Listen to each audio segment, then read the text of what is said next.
Assalamualaikum warahmatullahi wabarakatuh dan selamat pagi. Waalaikumsalam warahmatullahi wabarakatuh. Selamat pagi. Ya, baiklah teman-teman CKP hebat dan keren. Berikut ini kami akan mempraktikkan teknik coaching dengan model Tirta. Saya akan menyampaikan yang akan berperan sebagai coach adalah Ibu Dimiarti dan sebagai coachee adalah Ibu Happy. Mereka akan memperagakan kasus yang pertama. Selamat menyaksikan.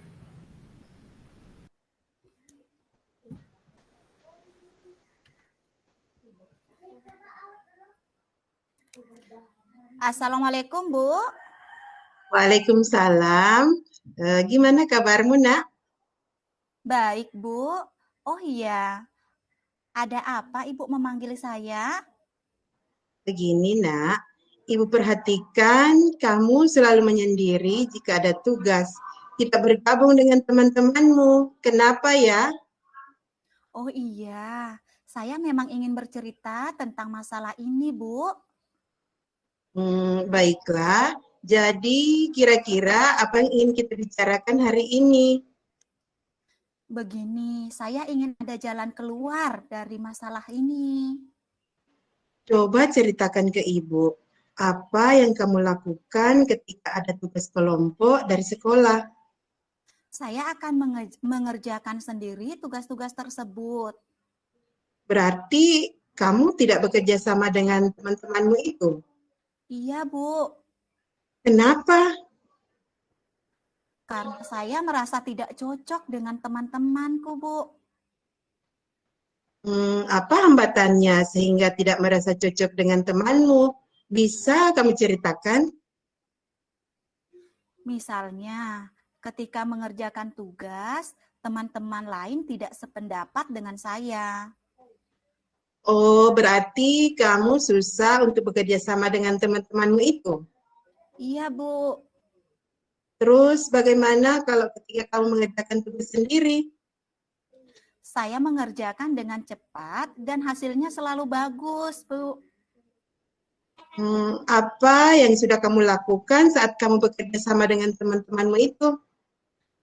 Saya berusaha untuk menyampaikan pendapat saya dan meminta pendapat teman lain juga, Bu. Terus bagaimana tanggapan dari teman-temanmu? Tanggapan mereka ada yang mendengarkan, ada juga yang mengabaikan, Bu. Nah, kalau Ibu boleh simpulkan, penyebab kamu tidak dapat bekerja sama dengan temanmu karena mereka ada yang tidak menanggapi pendapatmu ketika mengerjakan tugas kelompok. Iya, Bu. Terus, apa yang akan kamu lakukan agar teman-temanmu itu bisa mendengarkan pendapatmu? Saya akan menyampaikan pendapat saya ke teman-teman dan memberi pengertian bahwa selama ini tugas yang saya kerjakan sendiri nilainya selalu bagus. Oke, Ibu rasa itu ide yang sangat bagus karena kamu mempunyai kemampuan mendapatkan nilai yang bagus dan terbaik. Kenapa tidak kamu berbagi dengan teman-temanmu agar tugas kelompokmu mempunyai nilai yang bagus juga, iya kan? Iya, Bu, benar, Bu. Nah, apa rencanamu selanjutnya? Saya akan meminta maaf ke teman-teman karena selama ini saya tidak bekerja sama dengan mereka. Selanjutnya, apabila ada tugas lagi, saya akan mencoba memberikan pendapat saya dan meminta kesepakatan teman-teman agar bersama-sama mendapatkan nilai yang bagus. Seperti itu, Bu. Ya. Itu sangat bagus sekali. Dan kapankah itu? Setelah ini, Bu, dan apabila ada tugas kelompok lagi. Baiklah, Nak. Jadi, apa komitmenmu sekarang? Saya akan bekerja sama dengan teman-teman dan mengerjakan tugas kelompok agar bersama-sama mendapatkan nilai yang bagus. Terus, siapa nanti yang akan kamu ajak untuk mewujudkan komitmenmu itu? Saya nanti akan meminta bantuan Rahmat dengan Feby, teman yang selalu menanggapi pendapat saya ketika kerja kelompok, Bu. Oke, jadi nanti Ibu akan mendengarkan hasilnya setelah ini ya. Baik, Bu. Baiklah, pertemuan ini Ibu rasa cukup sampai sini ya. Ibu yakin kamu pasti bisa. Iya, Bu. Terima kasih, Bu. Ya, sama-sama, Nak. Oke, baiklah. Terima kasih. Eh, Demikianlah praktek coaching yang diperagakan oleh Ibu Dimi dan Ibu Heti.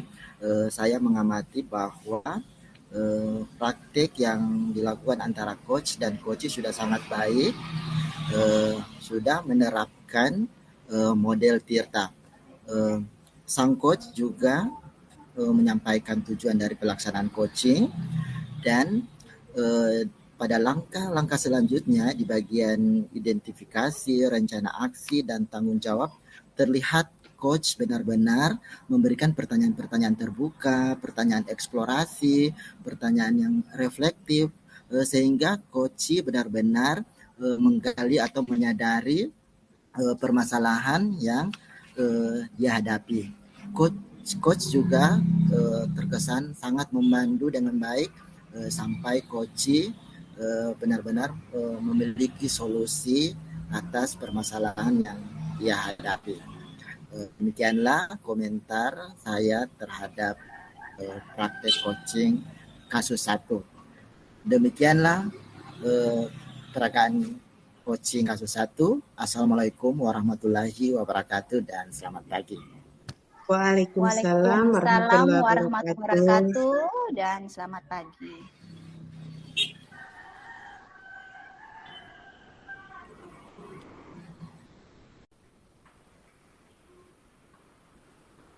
Assalamualaikum warahmatullahi wabarakatuh dan selamat pagi. Waalaikumsalam. Waalaikumsalam warahmatullahi wabarakatuh. Selamat pagi. Baiklah, kali ini kami calon guru penggerak Angkatan 2 Kabupaten Banggai akan melakukan praktek coaching model Tirta dalam pemecahan kasus 2.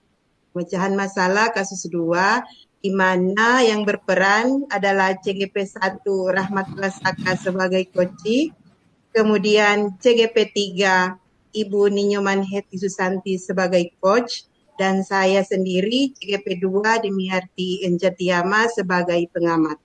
Untuk itu, selamat menyaksikan.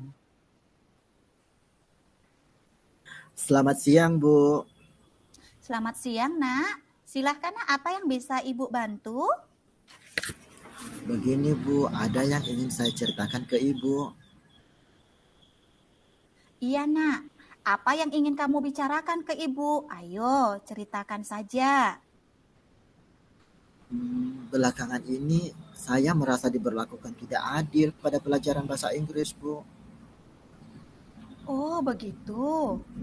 Kira-kira kamu tahu tidak faktor apa yang menyebabkan ketidakadilan itu? Disebabkan saya tidak ikut les privat, Bu. Selain tidak ikut les, apa hal lainnya yang bisa menjadi penyebabnya? Saya tidak bisa dapat nilai yang bagus seperti teman-teman yang ikut les privat, Bu. Oh, begitu. Terus, apa cuma kamu yang tidak ikut les? Tidak, Bu. Nah, apa mereka juga diperlakukan sama dengan kamu oleh Pak Guru tersebut? Iya, Bu. Pak Guru sering menyindir kami kelas dan kami diberikan nilai yang tidak adil oleh Pak Guru dibanding dengan yang ikut les sama beliau. Selama ini, karena kamu dan teman lain tidak ikut les, bagaimana metode belajar yang kamu lakukan selama ini? Saya belajar sendiri, Bu, dari buku LKS yang saya miliki itu saja. Hanya itu saja. Kalau temanmu bagaimana? lain sama kayaknya Bu, cuma belajar di LKS.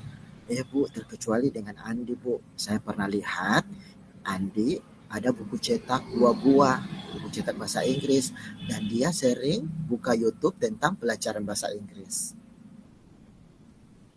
Oh, terus sekarang apa yang akan kamu lakukan agar Pak Guru itu dapat memperlakukanmu sama dengan yang lainnya? Begini Bu, saya setelah ini akan ke perpustakaan meminjam buku pelajaran bahasa Inggris untuk saya pelajari. Selain itu, ada hal lain yang akan kamu lakukan, Nak? Saya rencana akan bertanya sama Andi, ingin menanyakan bagaimana trik dia belajar bahasa Inggris dan dia bisa mendapatkan nilai yang bagus sama seperti mereka yang ikut les. Nah, itu dia rencana yang bagus, Nak. Dari rencanamu itu, yang mana yang akan menjadi prioritasmu terlebih dulu dalam waktu dekat ini? Kalau menurut saya Bu, dalam waktu dekat ini saya akan langsung bertemu Andi untuk minta kiat-kiat belajar bahasa Inggris.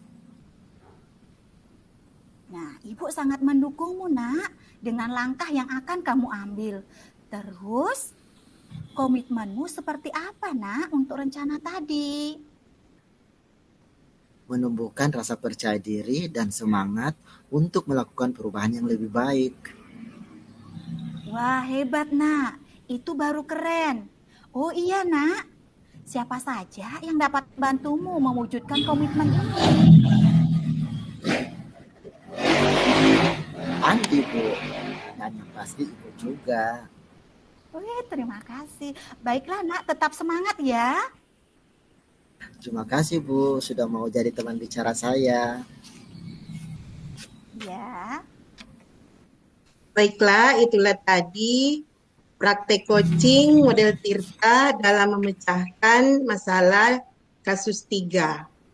Menurut pengamatan, dalam praktek tadi itu sudah memuat langkah-langkah dalam model Tirta. Maksudnya sudah terpenuhi setiap langkahnya, mulai dari tujuan, selanjutnya identifikasi, terusnya rencana aksi, dan terakhir tanggung jawab.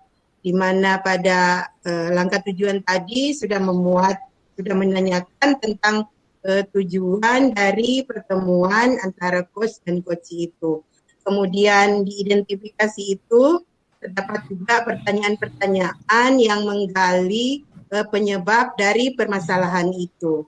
Kemudian di rencana aksi, di mana coach itu sudah menggali apa potensi yang dimiliki oleh si coach, sehingga dia bisa mempunyai solusi sendiri atas permasalahannya itu. Kemudian di angka tanggung jawab, di mana si coach itu memberikan atau menanyakan komitmen, menanyakan kembali tentang komitmen dari si coach ini tentang rencana aksinya, tentang langkah-langkah selanjutnya agar ia bisa menyelesaikan permasalahan yang ia alami sendiri. Kira-kira seperti itu. Nah, Bapak Ibu calon guru penggerak, demikian tadi praktek coaching model Tirta dalam menyelesaikan kasus 3 dari rekan-rekan sesama calon guru penggerak. Sekian, Assalamualaikum warahmatullahi wabarakatuh. Waalaikumsalam warahmatullahi wabarakatuh.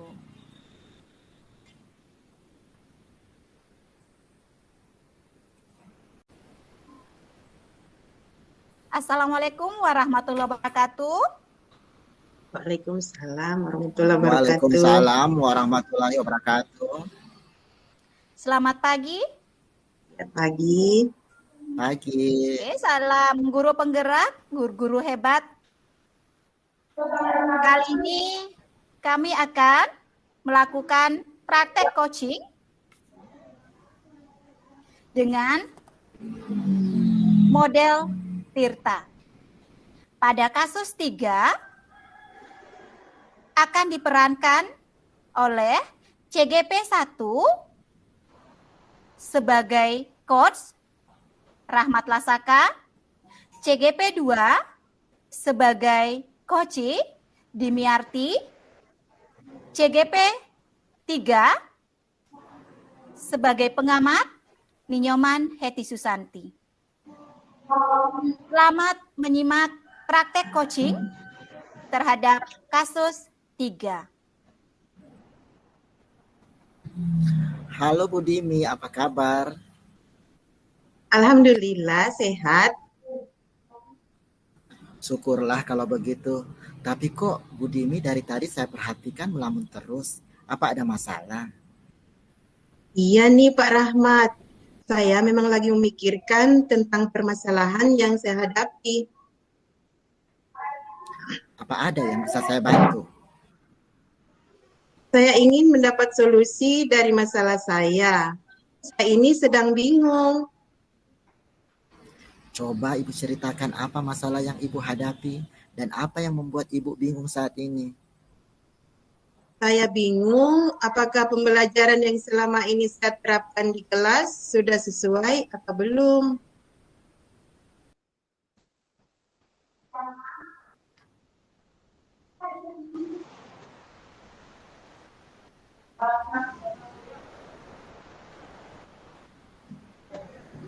Kenapa tiba-tiba Ibu Dimi berpikir demikian? Saya barusan ditegur oleh kepala sekolah.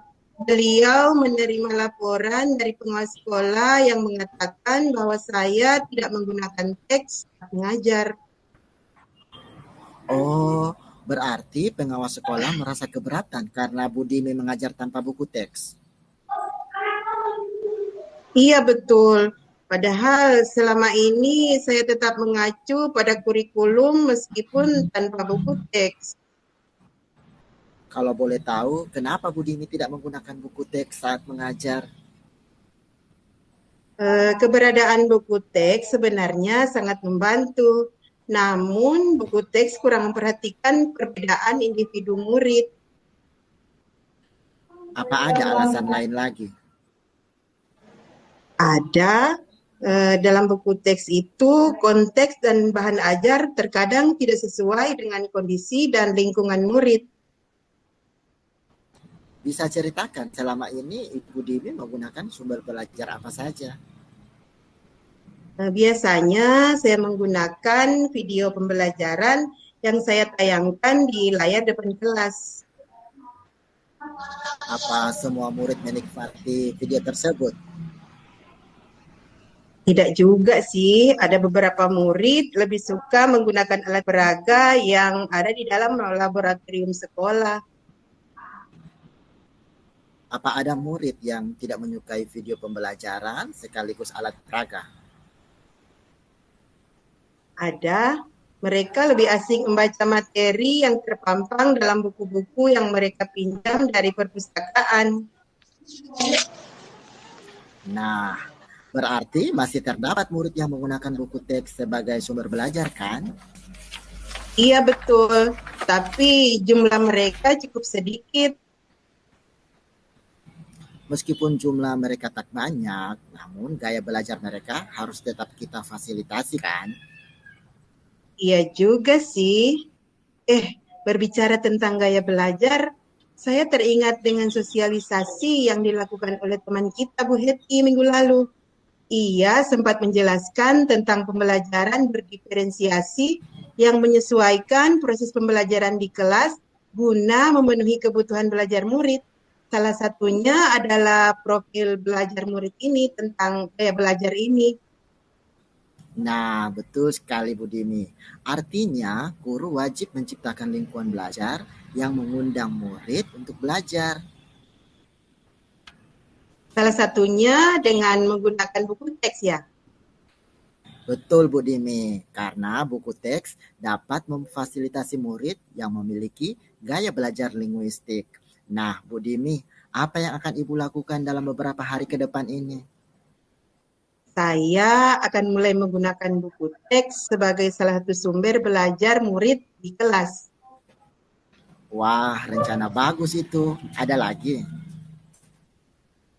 Saya akan melakukan diskusi dengan rekan sejawat saya sesama guru mata pelajaran.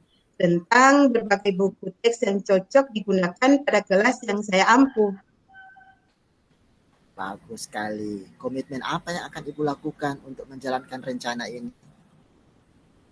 Yang ini, saya akan menemui rekan sejawat saya sesama guru mata pelajaran untuk membicarakan berbagai buku teks yang cocok digunakan pada kelas yang saya ampuh.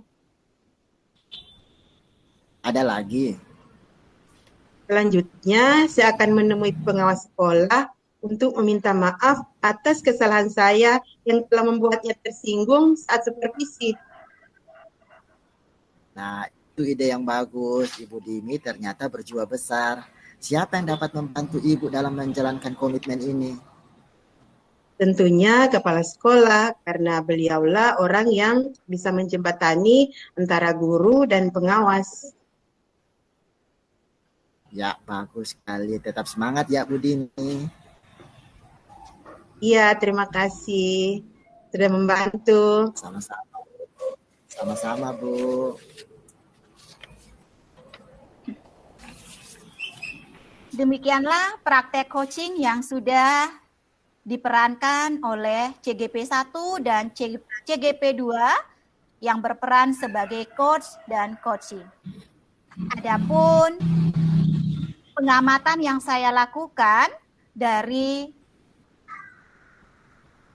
diskusi untuk menyelesaikan kasus 3 yang dihadapi oleh Koci, di mana Koci mengalami kasus mendapatkan teguran dari kepala sekolah terkait dengan supervisi yang dilakukan oleh pengawas karena tidak menggunakan buku teks, melainkan menggunakan sumber-sumber belajar lainnya. Nah, dari diskusi yang dilakukan antara coach dan coachee ini sudah sangat menarik dan dari setiap langkahnya semua sudah memuat tahapan-tahapan dari model Tirta. Yang saya amati dimulai dari tujuan. Nah, coachee di sini menyampaikan tujuan permasalahan yang sedang dihadapi dengan sangat jelas kepada coach. Sehingganya pada tahapan identifikasi masalah, coach mampu memberikan pertanyaan-pertanyaan yang bisa memunculkan langkah-langkah penyelesaian dari semua permasalahan yang dihadapi coach. Kemudian di rencana aksi juga coach sangat banyak memunculkan pertanyaan-pertanyaan untuk coachee sehingga coachee bisa menemukan solusi terbaik dari permasalahan yang dihadapi sampai coachee mampu menemukan solusi dan rencana aksi yang harus dia lakukan terkait dengan permasalahan yang sedang dihadapinya tersebut. Nah, pada tahapan Tirta yang terakhir, tanggung jawab yang mana coach pun mampu mengarahkan dengan berbagai pertanyaan-pertanyaan sehingga coach mampu menyampaikan komitmen yang harus dia lakukan terkait dengan rencana yang akan dia lakukan dalam waktu yang segera mungkin sehingga muncullah penyampaian dari coachee siapa saja yang akan membantunya dalam mewujudkan komitmen rencana aksi yang sudah dia rencanakan tersebut. Jadi, dari apa yang saya amati terhadap kasus 3 yang telah didiskusikan oleh coach dan coachee dalam praktek coaching ini sangat baik dan semuanya termuat dalam langkah-langkah model Tirta. Jadi demikianlah yang bisa saya sampaikan dalam pengamatan kasus 3 ini. Untuk saya akhiri dengan Assalamualaikum warahmatullahi wabarakatuh dan selamat pagi. Waalaikumsalam warahmatullahi wabarakatuh. Oke.